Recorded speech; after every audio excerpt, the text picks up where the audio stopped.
Welcome back to the Speaking and Communicating podcast. I am your host, Roberta Ndlela. If you are looking to improve your communication skills, both professionally and personally, this is the podcast you should be tuning into. And by the end of this episode, please log on to Apple and Spotify, leave us a rating and a review and what you'd like for us to discuss on this podcast.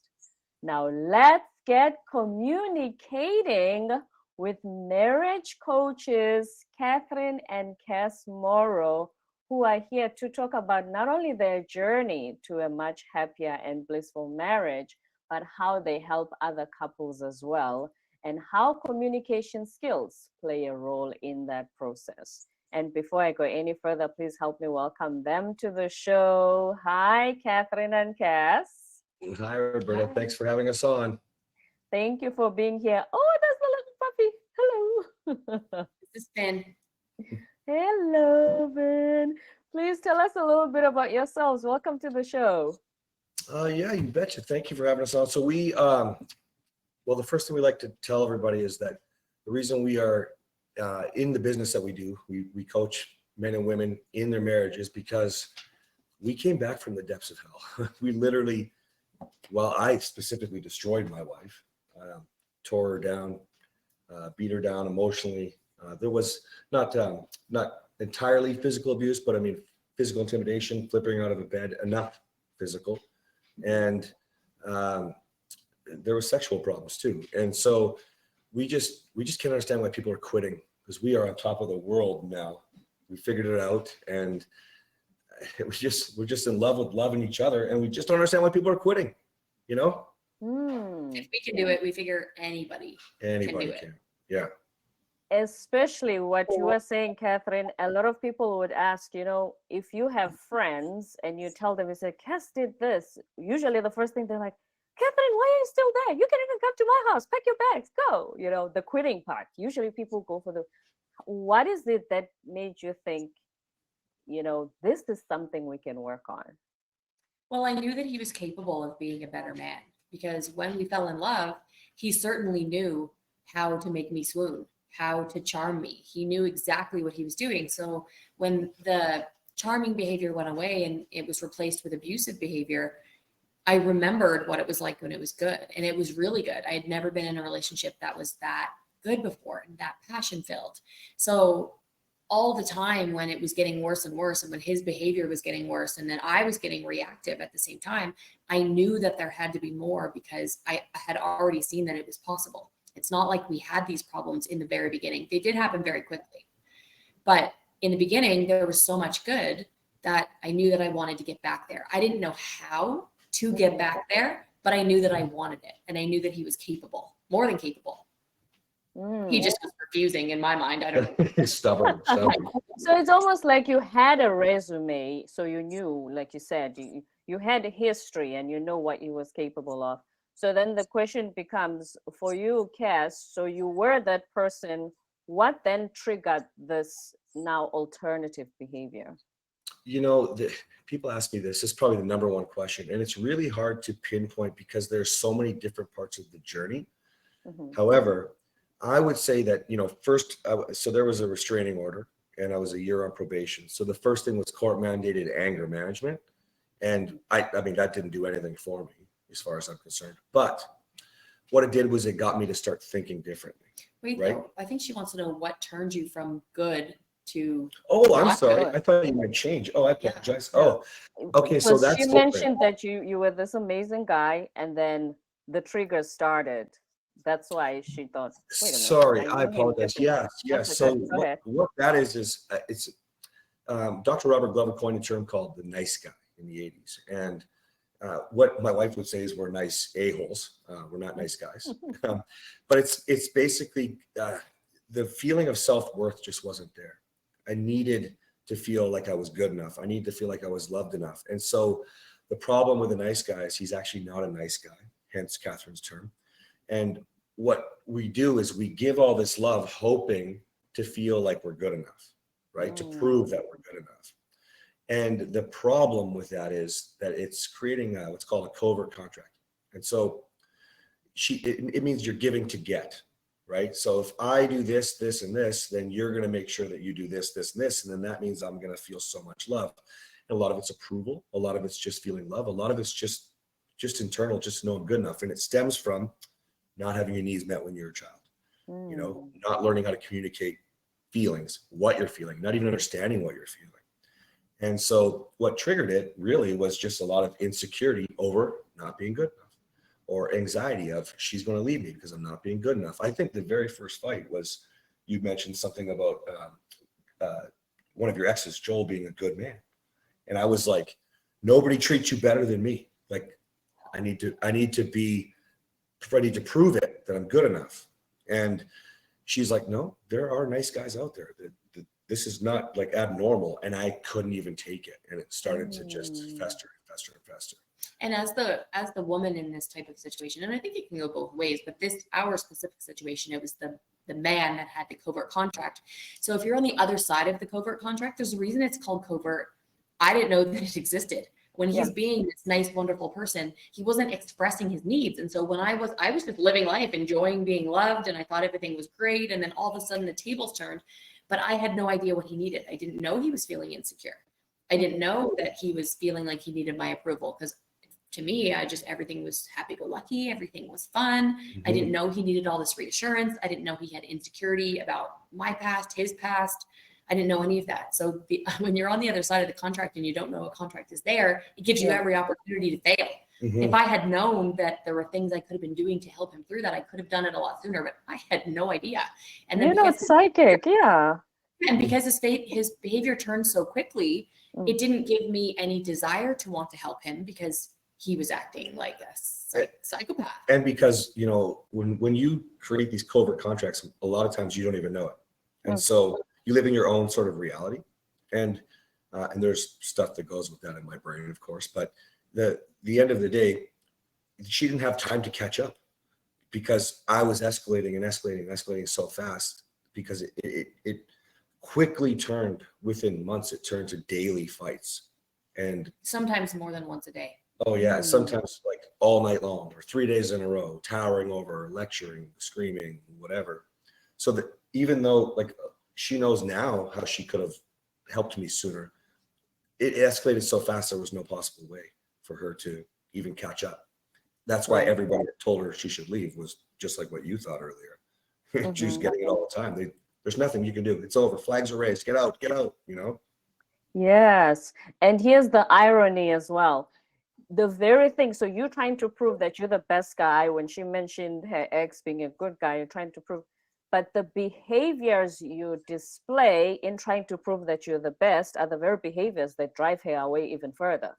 So you're having the opposite effect of what you are hoping for. 100%. So in the effort of the nice guy trying to prove he's a nice guy, it doesn't always come out as rageful as me. It doesn't. It can sometimes be withdrawn and shutting down and just hiding from responsibilities. But all of the efforts undermine any of the good that you do. And it's really sad. It's an epidemic. It's everywhere. And I do think Kathryn's right. There's nice girls too. It's just that this doctor wrote a book about men, about himself, and it's helped a lot of men, right? Mm-hmm. And when it comes to, Kathryn, you said you wish he would have communicated to you that he needs to feel secure and validated. Do you think that had he done that, you would have understood what to do then to make him feel better, so to speak? Not fully, but I would have been more motivated to learn. The way that he was presenting himself to me, I wasn't motivated to learn anything. He was just, like you said, he's trying to prove himself to be a nice man. And all I was saying was that he was a bad man. So if he was able to communicate earlier what he needed from me, I wouldn't have known how to give that to him intuitively, because I didn't really know much about insecurity. I didn't know much about approval. We have very different upbringings. And so we have very different, even just core values. But I would have been inspired to try to learn to be a better wife for my husband, because I did love him. Even when he was acting like that, I loved him. And so if he could have come to me with more tenderness and vulnerability, although I wouldn't have been perfect at it, I at least would have tried, and we could have gotten through it together rather than enemies. We were enemies, really. Yeah. it was a war. It was always a war. It was a war, yes. And, you know, to back that up, you know, there was a point, so it had already been a couple of years of bad. The day, like it was every day, 2 years of every day screaming, and almost always me picking the fight. And It could be about anything. to back that up, when we started to realize how insecure I was, and that was part of the initial discovery, that's when you were like, let's play this little game. I love you, but I'm insecure, and I lost my poop. I'm like, that's not going to work to say I love you, I'm insecure. It's not going to work. And it's not going to, and she's like, just try it. Yeah, Just so I try it. said, he thinks really quickly. So just to elaborate on that, what happened was he had made some accusations of me, and he was living in his own reality with these deluded thoughts, and he was making the accusations. And I said to him, I'll tell you what, when your mind starts to go down one of these paths, if you can communicate to me that you're feeling scared, because what you're accusing me of is not even possible, and I'm not. That's against who I am as a woman and as a person. So if you communicate to me, hey, I'm feeling scared and my mind is starting to run, I promise you that I will help you through that. But if you come at me with an accusation, I'm going to get my defenses up. So we came up with this code, and he would say, I love you. And I said, but I need to know that you love me, because if I know you're about to go off the deep end, you don't treat me with love. So you need to specifically say, I love you. And then you need to tell me that you're feeling scared or insecure. And I need to hear those two things. If I hear those two things, I promise you I'll be strong for you. And he, like he said, he lost it. He said, it's not possible. I won't be able to be there for him. I said, let's try it. And it worked from the very first time that he tried it. I was able to just quiet my own defenses and be there for him and allow him to, instead of accusing me, talk me through why he thought I was sleeping with another man, or why he thought, well, that was almost always it. He always thought I was sleeping with.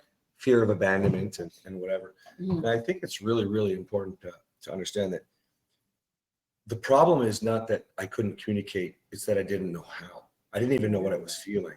We really feel strongly now that parents, we're doing the same thing to our children today, unless you learn this. You remember when your parents said, don't cry. There's nothing to be scared about. Go to sleep. All invalidating comments. Yeah, stop screaming. I'm taking away X, Y, Z. So what does that teach us? That you're not allowed to feel. We can't even figure out what we are feeling. We're not allowed to communicate those feelings, because at that age, you don't know how to communicate, and we're just told to stuff it down, shut it down. And so we feel very strongly that that's a lot of what happened to me, where because there was abuse tied to it as well, but I couldn't have begun to understand what I was feeling, had no idea. Because if I looked at every relationship after leaving my parents' home, there was always cheating, there was always miserable fighting, and it just got worse until I met Kathryn, where I treated you worse. I had no idea. I was still in my blame state. It was everybody else's fault. But really, I just didn't know how to communicate what I wanted.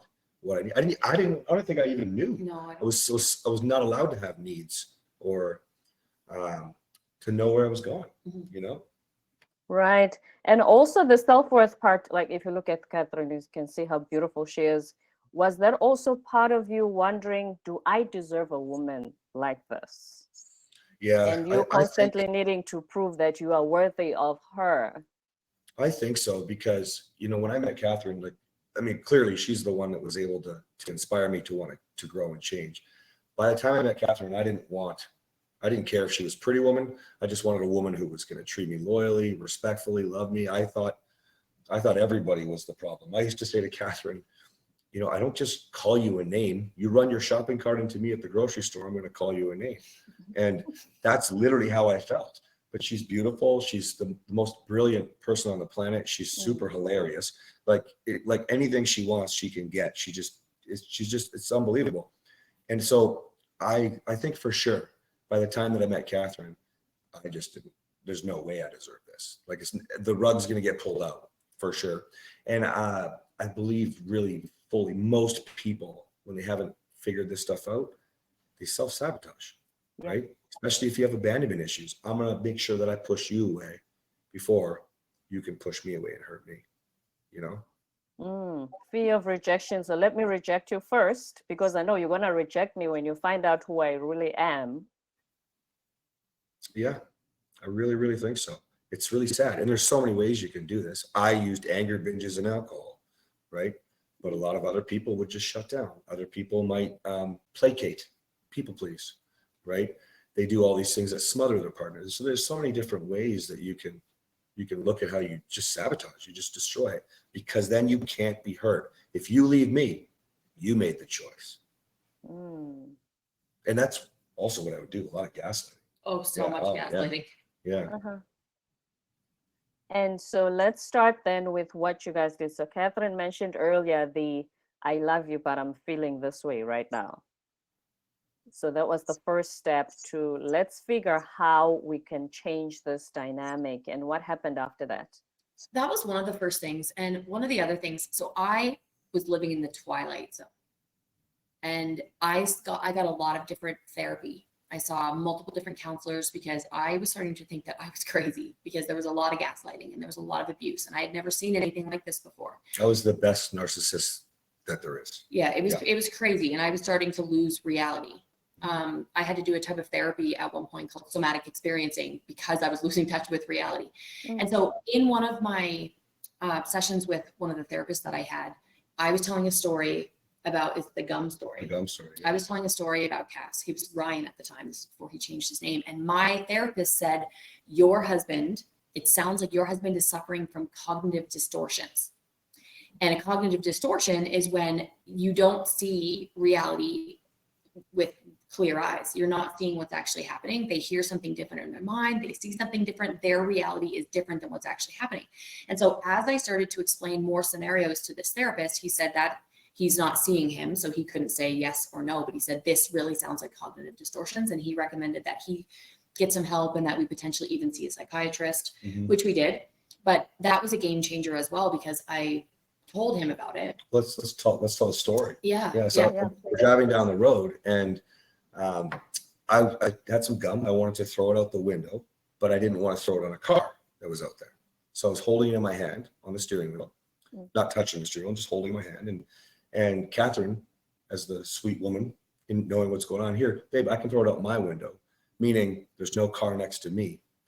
But my reality said, you're gross for holding your gum. Why are you holding your gum like that, you gross guy? Give it to me. And that's what I heard. Oh, And so when she shared the story with the therapist, it was like, it was a game changer for us, because we started to. Because he said to me, why the bleep would I give you my gum? I'm not doing anything wrong. And I said, well, no, you're not, but there's no cars out my window if you want me to throw it for you. And he took a deep breath and he said, you're trying to help me? And I said, yes, I just wanted to throw it out. Like, for me, it was just simple. He's holding his gum, he's waiting. I wanted to do it for him. And he was like, oh my goodness. And then he said, how often do I do this? And I said, every day.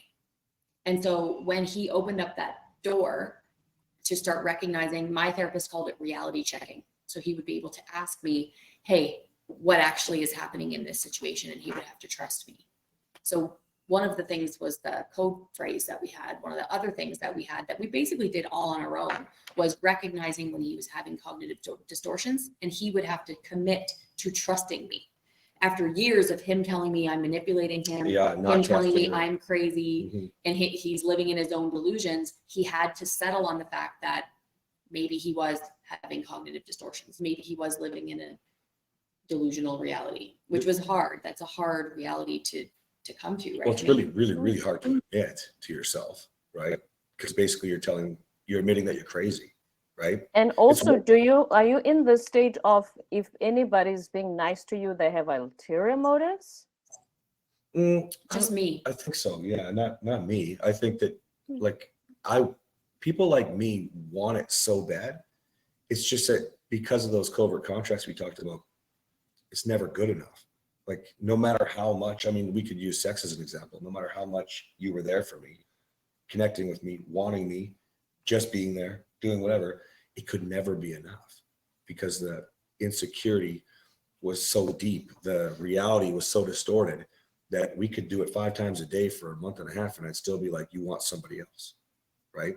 So it's a little bit different. So he didn't think that everybody had ulterior motives, but when it came to me specifically, I could never measure up to what he needed, no matter what I did. And he would see the negative in some of the positive that I offered. And this would transfer over to everything. I mean, if you talk about business, I mean, every time I get off the phone with somebody, they're a loser, right? Oh, They're a terrible person. They can't do this right. They can't do that right.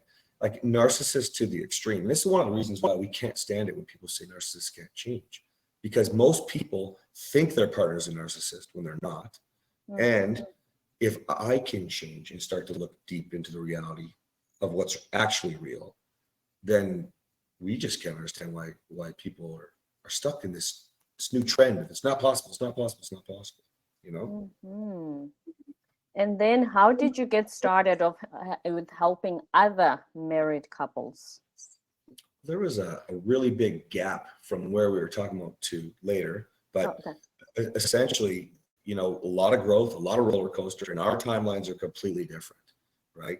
Because I was trying to curb things like anger way sooner. The restraining order of probation, you didn't believe me. There was lots of things. And then eventually, Kathryn said to me, I'm not in love, I'm not attracted, and I'm settling. And I'm only here to honor my commitment and my oath under God, which propelled a big anger fest for me for 3 days. And then pretty soon I had to get to more work and realized there was more responsibility I had to take. And then shortly after COVID, you started taking your first course, and It was COVID. It was sorry. So it was 2020 when he thought things were going really well. I still was not happy. That's what he means by the timelines being so different.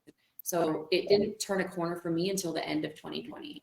And when I told him that I'm not in love and I'm not attracted and all those things, I said, but I can't live like this anymore. And for me, it was rock bottom. If we can't fix this, I cannot stay. And so I'm pregnant with our third baby. Our twins are 1 year old.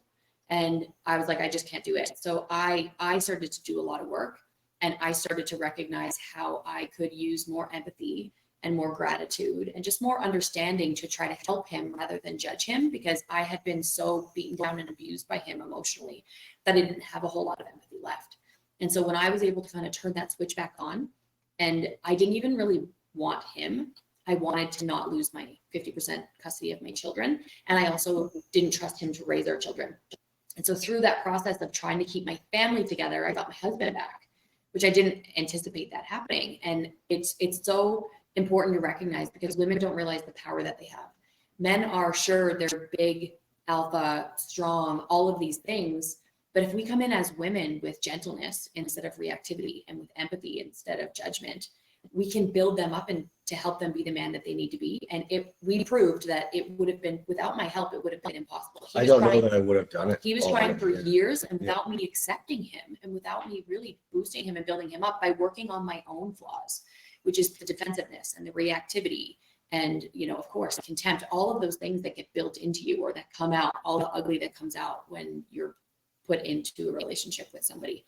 Right. If I wasn't able to turn all of that around for myself, I didn't have the ability to support him. And without me supporting him, it's very cyclical. Without me supporting him, he wasn't able to do what he'd been trying to do for years. So the turning point really was me getting my shit together and saying, okay, I'm going to support you. And when I supported him, then he could shine, and then he was able to grow into the man that he is now. And it's really true. I mean, I haven't forgot about your question, by the way, but it's really true that, you know, so the nice guy recovery thing, I see it all the time. I really think that it fully comes together and it's complete when their wife is that loving, supportive person. When we get her back to her natural, loving, empathetic, nurturing state, then he completes the cycle, right? But until then, it's you really work hard.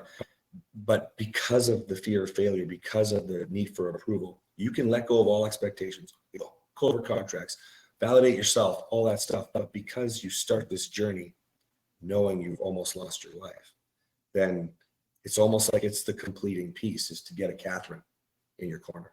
You know what I mean? Mm-hmm. And so how do we, or when did we start? It was 22 months ago. Can I interrupt? I know we're going to come back to the question.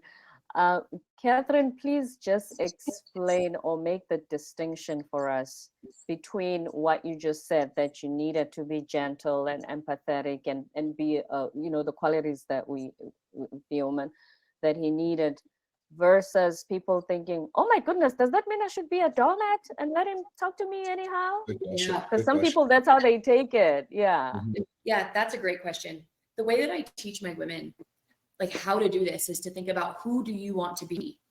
regardless of how your husband is acting. So if your husband is acting in an abusive way, you might be able to justify your defensiveness. You might be able to justify your reactivity. I did. I justified all of it because it was in response to him. But if I look at my behavior, don't look at anything around you. Am I proud of swearing at another human being, yelling at another human being, negative gestures, bad body language, No gratitude. I had no gratitude, complacency, entitlement. None of those are good qualities. And so when you want to be that strong woman, you know, if you can, in the worst situation, if you can come back to it with gratitude and empathy, you are this, I believe you're not a doormat. You are the strongest person that you can be, because only the strongest women can show empathy under attack. It doesn't mean that you're accepting the attack. It means that you are being the strongest person and you're role modeling the proper behavior for someone who's literally out of their mind. You're not. If you're stable and you can stand there and you can if you can be proud of yourself for being composed and stable and keeping a clear mind through all of that, that is the opposite of a doormat, because you are the epitome of strength. And it doesn't condone the other person's behavior. So if you respond with empathy and you respond with gratitude, and the gratitude isn't for the attack. You don't say thank you for yelling at me. No. Right? Like gratitude comes around the situation. But when you're empathetic and you can validate their emotion, but you don't validate their behavior. It's okay for him to have felt so angry. It just wasn't okay for him to treat me that way. But I didn't know how to validate his anger. I didn't know how to validate his frustration. Now I know how to do that. That's a good quality. You should want to validate everybody else's emotions. And it might not be your position. And you might not have the right to correct. We're not put here to correct our partners. We're here to influence our partners. We're here to stand strong so that they have someone to model after. Otherwise, I call it getting on the crazy train. If your husband is getting on the crazy train, and that means he's dysregulated, he's starting to yell, he's starting to be crazy, he's starting to attack, the moment that you get defensive or you get reactive, you are getting on the crazy train. And before you know it, that crazy train turns into a roller coaster. You're both fighting. You're in a cycle of attack, defend. But if you remain composed and you use the skills that you know that you would use in every other instance, if you wouldn't swear at your boss, if you wouldn't yell at a stranger on the street, why are you doing it to your husband? It doesn't give you the right to do it. And only the strongest person can stay strong under that sort of attack. Yeah. So I try to explain to women that it might seem like you're just tolerating it. You're not. Yeah. He will be held accountable for his actions, but it's not your responsibility to treat him with the same treatment that he's treating you, because that makes you just as bad as him. And My mom used to say, don't stoop down to the other person's level thinking that's how you're going to defend yourself against their attack. Because what happens is, one, you're going to be a lesser person. Like you said, you're going to let go of all these good qualities that you have. And at the end of the day, when you stoop to their level, when you get there to say, okay, let me face to face, eye to eye, they're actually going to beat you at their game because they are the pros at this. Well, they're the pros. I think it's such a valuable point, but also most people inherently only care about what they want, right? You, me, Kathryn, everybody, right? We have to work to validate, to love, to appreciate somebody else's opinion, because we always will go back to defensiveness first, defending who we are. So that's why I teach men all the same things now. But I add one more thing. If you're defending yourself, how are you protecting your wife, right? Think about this with your children.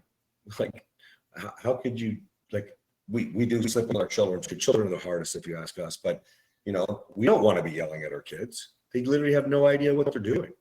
They're learning, right? And so, again, always going back to, who do you see in the mirror? You got to be proud of that person. You know? And that's exactly why Kathryn was saying, it doesn't mean you're a doormat. You are the person that you know, the best person you should be. So it doesn't mean change in order to defend, so to speak, against the other person. It doesn't work. Correct. Yeah. So basically, it was after COVID, about 8 months after COVID or so. I don't know, 22, A couple of months. It was 22 or 23 months ago, Kathryn said, listen, the work you're doing right now isn't working, but you have been coaching for years. Now you're helping men. Why don't you turn that into a business? And we went viral in like 45 days. And we just helped thousands, almost 4,000 people in 22 months almost. And Not my quite. business only started last summer. I was transitioning from, I've always worked with women, but what I started recognizing was that women actually, in order to succeed in all these other areas, they really needed to address some of the issues with their husband. And so my husband pushed me to add more marriage stuff. And by last summer, the program had completely transitioned into a marriage coaching program. Like I Wow. didn't for it to happen. So my program is just over a year old.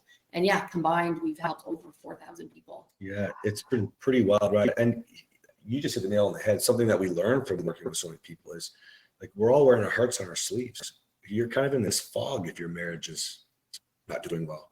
You know, you can be so much more successful, you know, because we lift each other. We're not anchoring each other anymore, you know, and it's changed our life and so many people's lives rapidly just by learning a few skills, you know, just by implementing and learning about being proud of who you are, you know.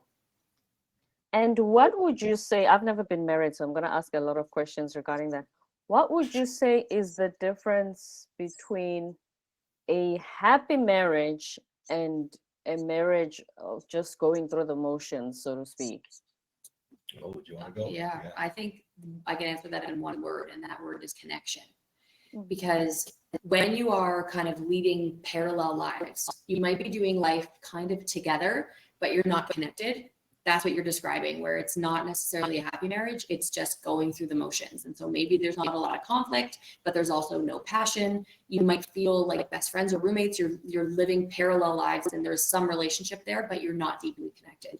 When you have a happy marriage and you're deeply connected, I see that as you know the inner workings of each other's lives. You can explain what your partner did in the run of a day. You know the relationship that your partner has with the children. You have an intimate relationship with your partner, which that's the only person that you should be having an intimate relationship with. If you don't have that part of the relationship, is it truly marriage? That's the one piece of the puzzle that you don't have with your friends, you don't have with your family, you have it with your spouse, you have it with your partner. So that connection where you're connected on all of those different levels allows you to be able to manage conflict, allows you to be able to have deep conversations, allows you to be able to have a passionate, intimate life. It allows you to have all those things because you actually feel like you're one. You know, they say when you're married, you're one, but so many people are actually just two, living parallel lines. Are actually probably like the number 11, not like the number 2. Yes. But when you're united, when you're one, your hearts are fused, your minds are fused. You can share your different people, but that connection is what allows you to connect so deeply on all of those different things. I think that's so valuable too, because if you think about like, so not everybody that comes to us are bitter enemies like we were, right? A lot of people that come to us, probably 60% of them, they think they have this glorious marriage. They're just missing intimacy, and they don't. They're roommates, business partners, you know, structured life, but like you said, just 11 running parallel. They're not actually connected. And then when they start to do our programs, they realize, oh my gosh, like our conversations haven't been that great. You know, sure, we can communicate, we don't fight, but we're not actually like my men would say, I didn't even understand. My wife hasn't been feeling anything for years. You know, now she can feel, you know, so I think it's a really, really good point, baby. Thank you. My brother used to say, because, you know, a lot of us usually think the opposite of love is hate. So, oh, you guys are in love, you love each other, and you're married. Okay. So if you're not in love in your marriage, that means you hate each other. Okay, there's that. But my brother used to say the worst one is indifference, meaning there's no feelings between you two. You don't even make me angry anymore. Hate is worse. Hate is worse. I'm speaking from experience. Hate is definitely worse. Indifference is, I think, you know, what's the word? Like apathy.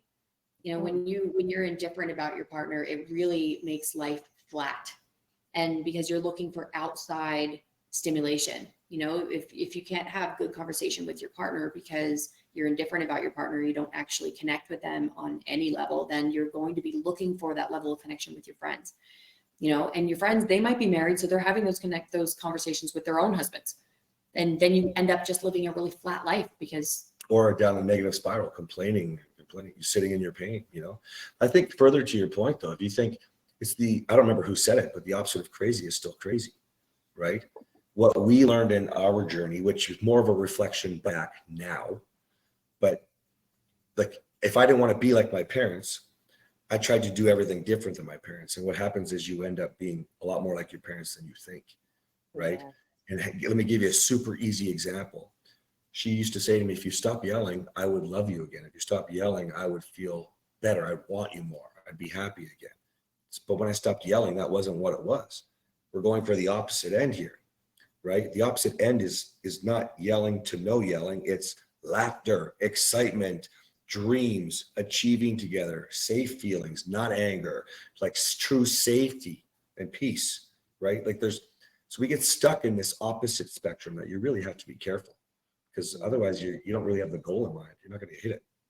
Right. Work towards something positive between the two of you and not just letting go of the previous negative. That's right. Yeah. If you think about what Kathryn said earlier about being proud of who you are, do what that person would do. So if you don't know what you're doing, you don't know how to communicate, do what the person that in the marriage that you see, in the future that you see, and apply this for everything. Business, get up earlier. If you want to be successful, get up earlier. Like do what the future you would do, and future you will thank you. Mm-hmm. And Kathryn, does connection mean that you do everything together? If he wants to watch football, you Yeah. No, definitely not. So, connection can be less of a physical, like togetherness and more of an emotional intimacy. So really knowing that you can rely on your partner, knowing that you can say anything, feeling safe. You could be miles apart or in, God forbid, different countries. What? I know, but still be connected because you know that person is your best friend. Not only is that person your best friend, though, it's the married best friend that there's differences between him being my best friend and my best girlfriend. So the connection, I would say the connection actually is strengthened when you're not doing everything together. Now, some people, my husband included, would like to do everything together. I am not that person. Nope. No, I'm not. We're different in that way. But he respects that I like to go out and I like to do my own thing. And it makes our marriage stronger for me because they say absence makes the heart grow fonder. And I think that it does. I don't want to be too absent from him, but certainly making sure that you have your own identity. And when you have your own identity, I think that even makes you become more attractive to your partner. And he has his own identity. He doesn't just identify in me, but No, that's we right. each do have our, our own lives and our own world. But this actually ties back to the whole nice guy thing. Nice guy is a super available guy. Like he wants her around all the time. It's more of that about like, if I can be there and please you, then it will work. I'll feel better about myself. So a lot of me being okay now is because I've learned that it's okay. I've got lots to do. A lot of what I teach men is it's okay. You don't need her to survive, right? I would die without Kathryn, but I don't need her to survive, which gives her the freedom to go do what she wants to do. And likewise, when I want to do something, you're also the same way, right? But there's a different understanding now because I don't need her to survive. That'd be the easiest way to explain it. And when you come back from your various activities, you even have something to talk about because the other person was not there. Correct. Yes. So what would be any last words, so to speak, if any couples feel like, because sometimes you even have people confessing on the internet going, oh, I can't wait for my last kid to be out in college so that I can just leave. I'm tired of this marriage. Like there's no spark, there's no feeling, like they said, it's numb, basically. I'm waiting for my 16-year-old to finish high school and then I'm out. Is there a way for them to save their marriages, and what is it that they can do? Yeah, I think that this is really important because, we go viral and then you see people say these comments on our posts all the time. And it usually is tied back to the thought of, I don't deserve this. This isn't fair. Like it's a victim mentality. Where people, I think, really mess up is they believe they've done everything they can. They believe they've tried everything. They believe they deserve more. And so they can't wait. Now they're victimizing themselves here with their children. I'm even staying with just because the children, what? You have a choice. You're responsible of all your choices. If the behavior is bad, I'm not saying it's justified, but like when I started to get worse and worse and worse with Kathryn as the beginning years went on, she still enabled it. She still allowed it to happen. So the example I use is like, if a woman kicks you in the balls, I don't care if she does. You enabled that. If she did on the first date, you enabled it and kept with her. If she didn't, then it progressively started with her snickering. It started with her yelling. Then it got to name calling, and then it got to. I'm not saying he had no play in all this, but if all the time, all of a sudden, we get to this stage where you're coasting, blaming your partner, you enabled that behavior all the way along. Yeah, there's responsibility on both sides that entire way. Mm-hmm. So I think, the piece of advice that he's trying to say is that you haven't tried everything. And oftentimes people are not looking within themselves. They're not taking responsibility. They're not taking accountability because they're blaming.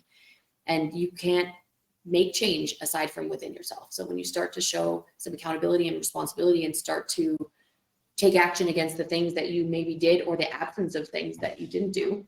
Here's something that's really, really powerful to back this up. 3,100 guys in 21 months, okay? Not all of them are on second marriages or third marriages, but a lot of them are. And every single one that's in another marriage is recognized the exact same patterns, not necessarily between the two marriages, but when they take the course that I give them, they go, I did this all the time. I've done this my whole life. I do this in business. Oh my gosh, I treat my children this way, right? So if you remove, it's the old remove the common denominator, right? Or sorry, remove the two spouses and who's the common denominator, right? The man. Yeah. So if you're listening and you're keen on this because Roberta just asked this, like, think about it. You're going to do it again.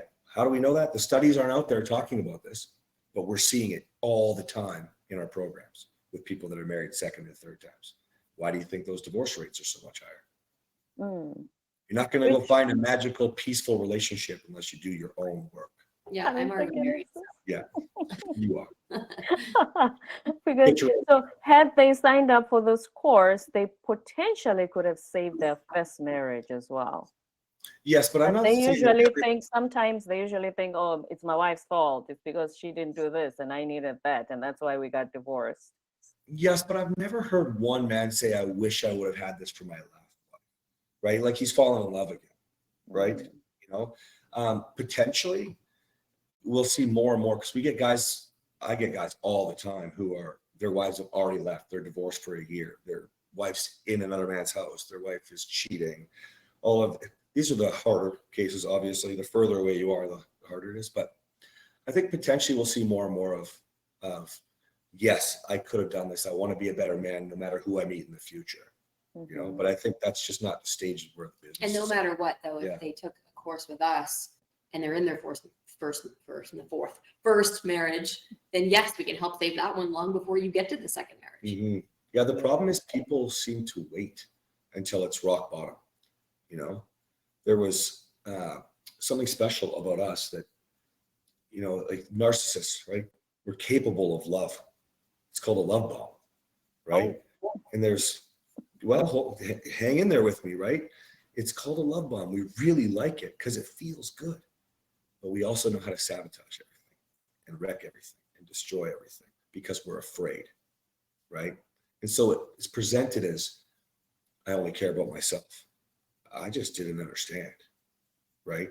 So some of the things that you did really pulled me out, but there was something special. So I challenge any of your listeners to look at what's special about why, because they probably weren't a narcissist in the beginning. That's just a flash word that's going around the internet like crazy the last few years. And you're focused on it because it's hurting.